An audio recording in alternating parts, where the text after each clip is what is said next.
Assalamualaikum warahmatullahi wabarakatuh.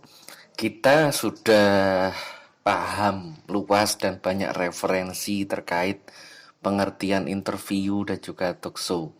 Tapi kita lebih menekankan pada case study dan juga pendalaman kaitan bagaimana proses wawancara yang baik. Nah, sekarang saya akan mengetengahkan bagaimana Najwa Shihab dalam referensinya agar wawancara itu terlihat baik, tajam dan mendalam.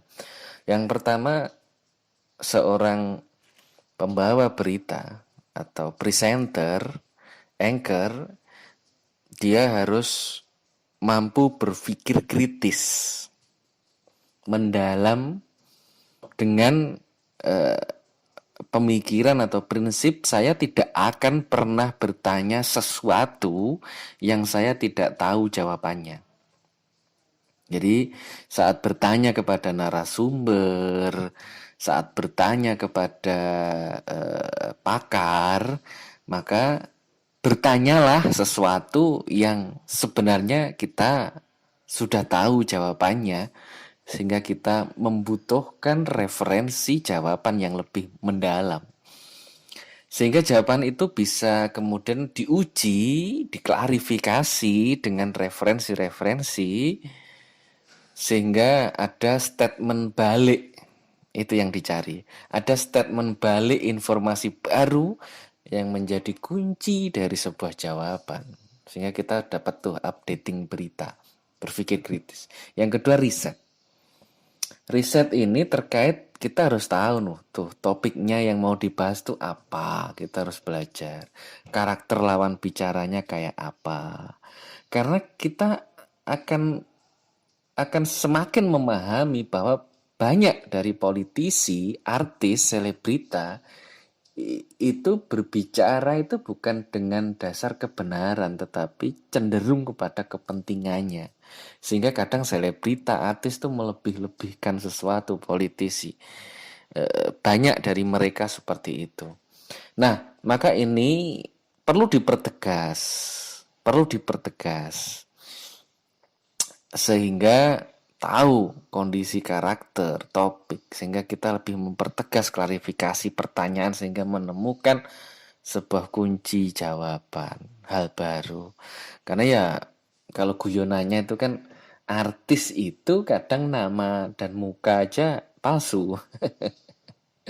Nama dan muka saja palsu, apalagi ucapannya. Nah, ini guyonannya dari teman-teman presenter macam-macam yang belajar di situ. Nah, ini menjadi titik kunci.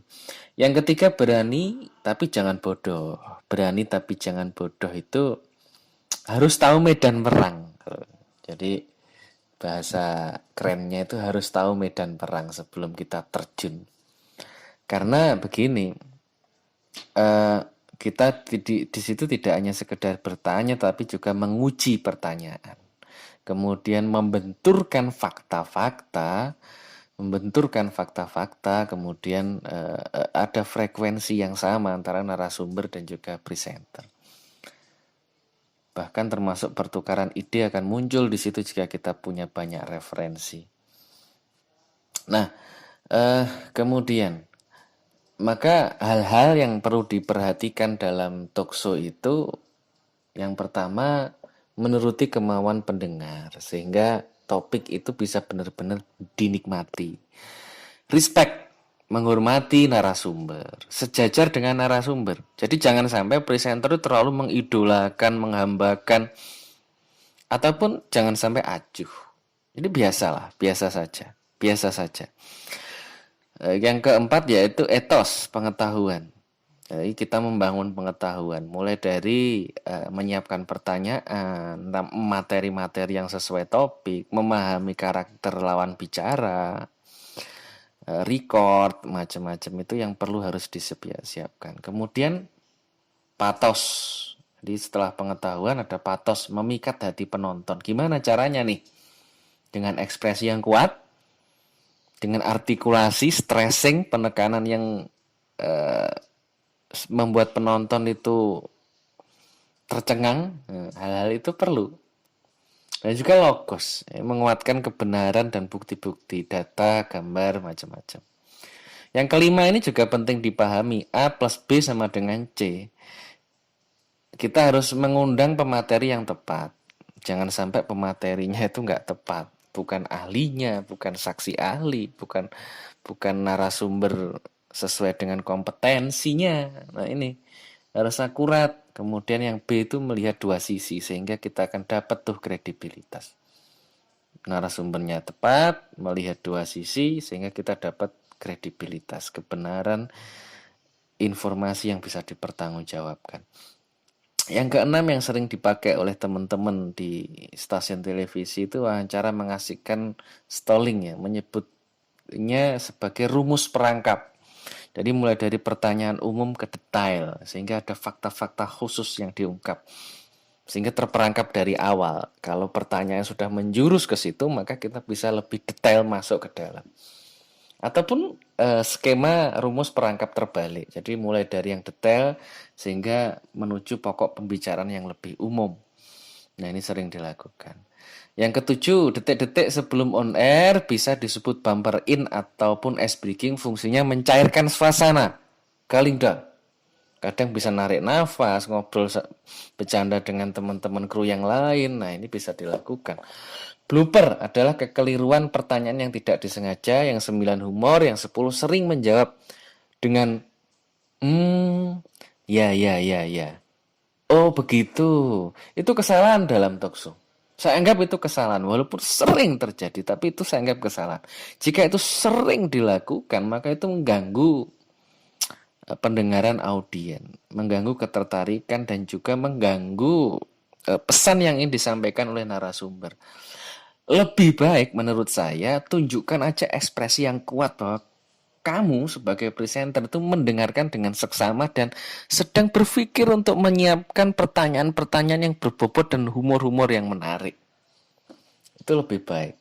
Kemudian mengakhiri wawancara bisa dengan lugas atau humor yang bisa memberi jeda bagi narasumber atau dengan mengutip kalimat narasumber.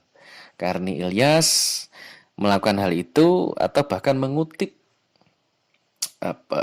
akademisi, praktisi, sejarawan yang sesuai, relevan dengan topik yang diangkat. Nah, sekarang kita masuk nih, Najwa Shihab tadi kan kita case studinya itu. Siapa sih idolanya Najwa Shihab? Ternyata teman-teman kenapa sih saya anjurkan punya idola, presenter berita, anchor, reader, dan semacamnya. Itu karena dari situ kita akan terpantik untuk menirukan, memodifikasi sesuai dengan karakter yang kita inginkan. Nah, gaya Rachel Maddow dan Najwa Shihab dalam acara talkshow itu sangat mirip. Sangat punya kemiripan. Ada perdebatan hangat tetapi dengan penuh keakraban. Tetapi banyak yang mengkritisi bahwa kadang presenter lebih banyak berbicara dibanding narasumber. Itu yang kadang terjadi. Seperti kalau teman-teman nyari referensi tuh Najwa saat bintang tamunya Wiranto dan Yusuf Kala di tahun 2009 ataupun Rachel Maddow dengan Jon Stewart. Bisa dicari referensinya itu. Gaya menyela jawaban yang akrab menjadi karakter keduanya. Sehingga tidak terjadi debat kusir antar narasumber ataupun pesannya melenceng. Pesannya melenceng semakin tidak jelas. Nah itu cutting dari seorang presenter itu perlu. Najwa sering sekali menyandarkan dagunya di tangan. Ini bisa jadi blunder atau kemudian kalau yang paham ya. Entah itu orang mikirnya ini Najwa itu sedang berpikir kritis atau karena bosan dengan jawaban-jawaban dari narasumber yang semakin tidak jelas gitu. Nah ini kalau kita kritisi seperti itu. Nah tetapi kemudian secara personality Najwa bagus untuk saat ini ya. Mungkin pro kontranya beliau anak dari alim alamah Prof. Quroi Shihab tapi tidak memakai jilbab, tapi itu kan bukan hal yang prinsipil dalam personality seorang presenter. Tapi kalau Rachel Maddow itu banyak dipergunjingkan karena kan beliau itu lesbian di USA. Nah ini menarik. Nah sekarang teman-teman yang perlu teman-teman perhatikan dan perlu teman-teman jawab adalah siapa nih inspirasi idola teman-teman presenter, anchor, caster, reader di Indonesia ataupun dunia, dan apa yang menginspirasi secara personality, profesionalitas maupun entah kehidupan keluarganya atau seperti apa yang menurut teman-teman itu menarik sehingga teman-teman suka. Lebih-lebih apakah gesturnya, cara penyampaian beritanya, apakah cara pembawaan programnya, monggo. Teman-teman kira-kira apa yang perlu teman-teman ulas di situ, teman-teman tulis di kolom komentar. Assalamualaikum warahmatullahi wabarakatuh.